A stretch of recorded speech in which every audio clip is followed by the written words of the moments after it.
Hi friends, எல்லாருக்கும் வணக்கம். இந்த வீடியோவில் வந்து என்ன பார்க்க போகிறோம் அப்படின்னா, வேஸ்ட்டாக இருக்கிற கேண்டில்ஸ் தான் வந்து ரீயூஸ் பண்ண போகிறோம். அதுக்கு வந்து பார்த்திங்கன்னா ஃபர்ஸ்ட் வந்து ஒரு முட்டை எடுத்துக்கோங்க. அந்த முட்டையில் வந்து பார்த்திங்க அப்படின்னா அந்த மேல் பக்கத்தில் வந்து பார்த்திங்கன்னா சென்டராக வந்து ஒரே ஒரு ஹோல் மட்டும் நான் வந்து போட்டு எடுத்துக்கிறேன். நம்மளுக்கு இந்த முட்டை ஓடு தேவைப்படும், அதனால தான் இந்த ஹோல் வந்து போடுறோம். ரொம்ப பெரிய ஹோலாக போட வேணாம், ஒரு குட்டியாகவே இருந்தாலே போதும். அந்த முட்டை உள்ளே இருக்கிறது வந்து வெளியில் வர அளவுக்கு நீங்கள் வந்து போட்டுக்கோங்க.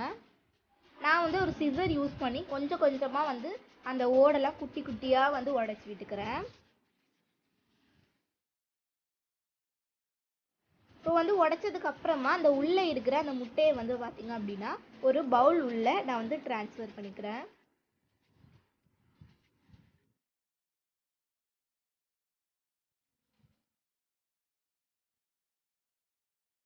இப்போ வந்து பார்த்திங்கன்னா எனக்கு அந்த எக் ஒயிட் மட்டும் தான் வந்துச்சு, எக் யோக் வந்து பார்த்திங்கன்னா வரல. அதுக்கு வந்து பார்த்திங்க அப்படின்னா இது போல் இன்னுமே கொஞ்சம் வந்து இதில் வந்து கொஞ்சம் அந்த ஹோலை மட்டும் பெருசாக்க போகிறோம். அந்த ஹோல் வந்து குட்டியாக இருக்கிறனால வந்து பார்த்திங்க அப்படின்னா அந்த வாட்டர் மாதிரி நல்ல லிக்விடாக இருக்கிறது வந்துட்டு இந்த எக் யோக் வந்து கொஞ்சம் பால் மாதிரி இருக்கனால அது உள்ளே மாட்டிட்டு அது வந்து வரல. அதனால் கொஞ்சம் மட்டும் வந்து பார்த்திங்க அப்படின்னா அந்த ஹோலை வந்து பெருசாக்கிக்கிறேன். இப்போ ஃபுல்லாகவே நான் வந்து எடுத்து முடிச்சிட்டேன். இப்போ வந்து பார்த்திங்க அப்படின்னா நல்லா வந்து வாஷ் பண்ணி எடுத்துக்கோங்க இதை. அதுக்கப்புறமா நம்மளுக்கு தேவையான இது போல் கேண்டில்ஸ் எடுத்துக்கோங்க. அப்புறம் வந்து ஹாட் வாட்டர் நம்மளுக்கு தேவைப்படும். இது போல் ஹாட் வாட்டர் வச்சுட்டு அதுக்கு மேலே டபுள் பாயிலிங் மெத்தடில் வந்து பார்த்திங்கன்னா ஒரு பவுல் வச்சுக்கோங்க. அந்த பவுலுக்கு மேலே இது போல் வேஸ்ட்டாக இருக்கிற கேண்டில்ஸ் எல்லாம் போட்டு நல்லா மெல்ட் பண்ணி எடுத்துக்கோங்க. இது வந்து ஹாட் வாட்டர்ன்றனால கிட்ஸ்லாம் பண்ணிங்க அப்படின்னா பெரியவங்களோட ஹெல்ப்போட பண்ணுங்கள். ஏன்னா இது வந்து ரொம்பவே ஹாட்டான வாட்டராக இருந்தால் தான் அது வந்து மெல்ட் ஆகும். அதனால தான் வந்து நீங்கள் வந்து பார்த்து பண்ணுங்கள். நீங்கள் எந்த ஸ்டெப் யூஸ் பண்ணலை அப்படின்னா டைரெக்டாக வந்து பார்த்தீங்கன்னா கேஸ் ஸ்டவ்வில் வச்சு கூட இதை நீங்கள் மெல்ட் பண்ணிக்கலாம். ஆனால் இந்த மாதிரி நீங்கள் பண்ணும் போது இது வந்து மெல்ட் ஆகிறதுக்கு ரொம்பவே டைம் ஆகும். இப்போ நான் வந்து இதை மெல்ட் பண்ணி எடுத்துட்டேன். மெல்ட் பண்ணதுக்கப்புறமா இது கலருக்காக க்ரையான்ஸ் வந்து ஆட் பண்ணிக்கிறேன். நான் வந்து பார்த்திங்க அப்படின்னா சாதாரண பெயிண்ட் வந்து ஆட் பண்ணி பார்த்தேன், பட் அது வந்து சுத்தமாக ஒர்க் ஆகலை. அது அப்படியே திருந்து தனியாகவே இருந்ததே தவிர இந்த வேக்ஸோட வந்து பார்த்திங்க அப்படின்னா இது வந்து ஆட் ஆகலை. அதனால் அந்த வேக்ஸ் ஃபார்மில் இருக்கிற க்ரையான்ஸே எடுத்து நான் வந்து இதில் ஆட் பண்ணிக்கிறேன். அது வந்து பார்த்திங்கன்னா மெல்ட் ஆகி நம்மளுக்கு ஒரு ப்ளூ கலர் வந்து இருந்தது. நெக்ஸ்ட் அது உள்ளே வந்து பார்த்திங்கன்னா நம்ம வந்து இது போல் கேண்டில்ஸ், வேஸ்ட்டான கேண்டில்ஸ், குட்டி குட்டி கேண்டில்ஸ் போட்டனால இது வந்து பார்த்திங்கன்னா அது உள்ளே இருக்கிற அந்த நூல் மட்டும் தனியாக இருந்தது. அதை மட்டும் வந்து பார்த்திங்கன்னா எடுத்துட்டேன். நெக்ஸ்ட் இது கீழே வைக்கிறதுக்காக ஒரு டேப்போட ரோல் இருந்தது. அதை வச்சுட்டு நான் வந்து பார்த்திங்கன்னா இந்த முட்டையை வந்து நான் மேலே வச்சுட்டேன். அதுக்கப்புறமா இது போல் ஏதாவது நூல் வந்து எடுத்துக்கோங்க. அந்த நூலில் வந்து பார்த்திங்கன்னா ரெண்டாக இது போல் வந்து மடக்கிக்கோங்க. ஏன்னா அது ஒரே இதுவாக இருந்ததுன்னா அவ்வளோக்கு நம்மளுக்கு ஸ்ட்ராங்காக இருக்காதுன்றனால அது போல் பண்ணிக்கிறேன். நெக்ஸ்ட் உங்ககிட்ட ஏதாவது டூத்பிக் அந்த மாதிரி ஏதாவது குச்சி இருந்தது அப்படின்னா நான் கட்டுற மாதிரி இது போல் கட்டிக்கோங்க. என்கிட்ட வந்து பார்த்திங்கன்னா டூத்பிக்கோ இல்லை சாதாரண ப்ரூம் ஸ்டிக்கோ வந்து இல்லை. அதனால் நான் வந்து என்ன பண்ணிக்கிட்டேன் அப்படின்னா இது போல் என்னோடய பெயிண்ட் ப்ரஷ்ஷில் வந்து இது போல் கட்டி விட்டுட்டு இதுக்கு அந்த முட்டை ஓட்டுக்குள்ளே வந்து பார்த்திங்கன்னா இந்த நூல் வந்து உள்ளே கரெக்டாக இன்சர்ட் ஆகுற மாதிரி இது மேலே வந்து வச்சுக்கோங்க. நெக்ஸ்ட் நம்ம வந்து இது பண்ணி எடுத்துருக்கோம் இல்லையா, அந்த வேக்ஸை வந்து மெல்ட் பண்ணி எடுத்துருக்கோம் இல்லையா, அதை வந்து கொஞ்சம் கொஞ்சமாக நம்ம இது உள்ளே வந்து ஊற்ற போகிறோம். இது வந்து பார்த்திங்கன்னா ரொம்பவே கீழே வந்து ஊற்றுருச்சு அப்படின்றனால நான் வந்து என்ன பண்ணிக்கிட்டேன் அப்படின்னா இது போல் ஸ்பூன் எடுத்து கொஞ்சம் கொஞ்சமாக ஊற்றுனா அது வந்து நம்மளுக்கு ஈஸியாக இருக்கும். நம்மளுக்கு கீழெல்லாம் வந்து ஊற்றாது, கரெக்டாக அது ஹோல்குள்ளே வந்து பார்த்திங்கன்னா இது வந்து இருக்கும்.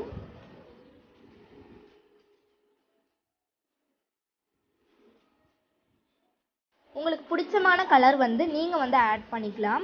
நான் வந்து பார்த்திங்க அப்படின்னா ப்ளூ கலர் க்ரையான்ஸ் தான் வந்து ஆட் பண்ணேன். நான் வந்து ப்ளூ கலர் தான் ஆட் பண்ணேன், பட் அந்த என்னுடைய அந்த வேக்ஸ் கலர் வந்து பார்த்திங்க அப்படின்னா கொஞ்சம் டார்க்கான கலராக இருந்தது. நீங்கள் ஒயிட் வேக்ஸ் எடுத்தீங்க அப்படின்னா நம்மளுக்கு கரெக்டாக இருக்கும். என்னோடய கேண்டில் கலர் வந்து வேறு அப்படின்றனால அந்த கலரே வந்து பார்த்திங்கன்னா கொஞ்சம் மாறி ஒரு க்ரீனிஷ் மாதிரி தான் இருந்தது. நீங்கள் வந்து என்ன பண்ணுறீங்க அப்படின்னா கரெக்டாக வந்து சாதாரண க்ரையான்ஸ் யூஸ் பண்ணி கூட இதை நீங்கள் பண்ணலாம். உங்கள்கிட்ட கேண்டில் இல்லை அப்படின்னா க்ரையான்ஸ் கூட யூஸ் பண்ணிக்கலாம். நான் வந்து பார்த்திங்கன்னா கொஞ்சம் கலருக்காக மட்டும்தான் க்ரையான்ஸ் வந்து ஆட் பண்ணியிருக்கேன். இப்போ வந்து பார்த்தீங்கன்னா இது வந்து காஞ்சி முடிச்சாச்சு. இந்த ஓட்டெல்லாம் வந்து பார்த்தீங்கன்னா கொஞ்சம் கொஞ்சமாக நம்ம வந்து இது போல் உடச்சி எடுத்துக்கோங்க. இதை நீங்கள் சாதாரண ரூம் டெம்பரேச்சரில் வச்சாலே ஒரு 1 ஹவரில் வந்து பார்த்தீங்கன்னா இது வந்து செட் ஆகிடும். இல்லாட்டி ஒரு ½ அன் ஹவர்லேயே கூட செட் ஆகிடும்.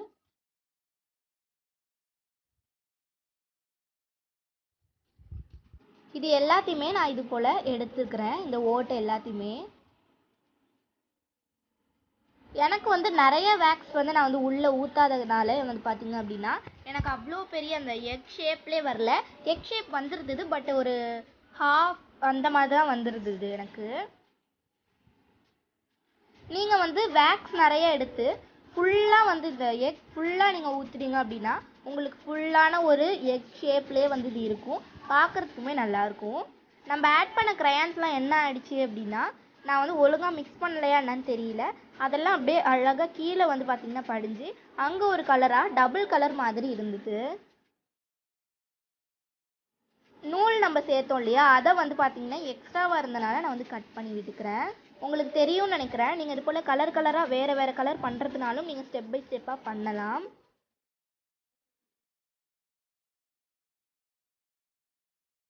அது கொஞ்சம் தனித்தனியாக வந்து பார்த்தீங்கன்னா நீங்கள் வந்து வேக்ஸை உருக்கி தனித்தனியாக செய்கிற மாதிரி இருக்கும். கொஞ்சம் டைம் ஆகும். இது போல் நீங்கள் வந்து ஒரே கலரில் செஞ்சீங்கன்னா உங்களுக்கு கொஞ்சம் டைம் வந்து பார்த்தீங்கன்னா சேவ் ஆகும். இப்போ வந்து இதில் எக்ஸ்ட்ராவாக வந்து கொஞ்சம் அப்படியே மெல்லீஸாக அந்த கேண்டில் வந்து இருந்தது. அதெல்லாம் வந்து பார்த்தீங்க அப்படின்னா அதை வந்து உடச்சி விட்டுக்கிறேன். ஏன்னா அது வந்து அவ்வளோக்கு இருக்காது, சீக்கிரமாக உடஞ்சிருன்றனால. நெக்ஸ்ட் இதெல்லாம் கொஞ்சம் ஷேப் பண்ணுறதுக்காக என்கிட்ட இது போல் எம்எஸ் ஷீட் இருந்தது. அதை யூஸ் பண்ணி வந்து பார்த்தீங்க அப்படின்னா இந்த கேண்டிலை வந்து நான் ஷேப் பண்ணிக்கிறேன். நீங்கள் அதை வேணும்னா பண்ணிக்கலாம். இல்லாட்டி உங்ககிட்ட இது போல் சாதாரண கத்தி இருக்கும் இல்லையா, அதை யூஸ் பண்ணி கூட இதை வந்து கரெக்டாக ஷேப் பண்ணிக்கலாம். எனக்கு உங்களுக்கு நல்லாவே பார்த்தாலே தெரியும்னு நினைக்கிறேன், ஒரு ஹாஃப் எக் தான் எனக்கு வந்து வந்திருந்தது. கீழே வந்து பார்த்தீங்கன்னா கொஞ்சம் ஃப்ளாட் பண்ணிக்கிறேன். ஏன்னா அது வந்து நிற்காது, நம்மளுக்கு ஒரு எக் ஷேப்பில் இருக்குன்றனால அது வந்து நிற்காது. நம்ம கொஞ்சம் இது போல் ஃப்ளாட் பண்ணிட்டோம் அப்படின்னா நம்மளுக்கு நல்லாவே வந்து ஸ்ட்ராங்காக அது வந்து நிற்கும் கீழே.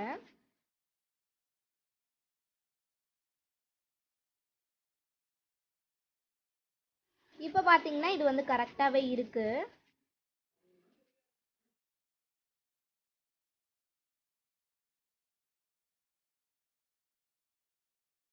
இப்போ பாருங்கள், நான் எல்லாமே பண்ணி முடிச்சுட்டான் வந்து கரெக்டாக கீழே நிற்குது அப்படின்றனால இது வந்து நம்மளுக்கு போதும். நம்ம ஒரு சூப்பரான வந்து பார்த்திங்க அப்படின்னா ஒரு கேண்டில் வந்து ரெடி பண்ணியிருக்கோம்.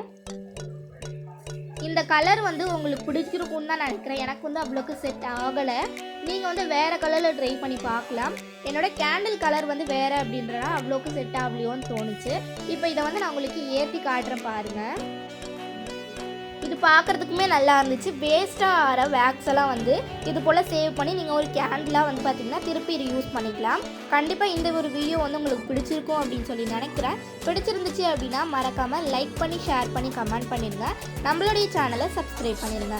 பாய் bye with lots of love angel.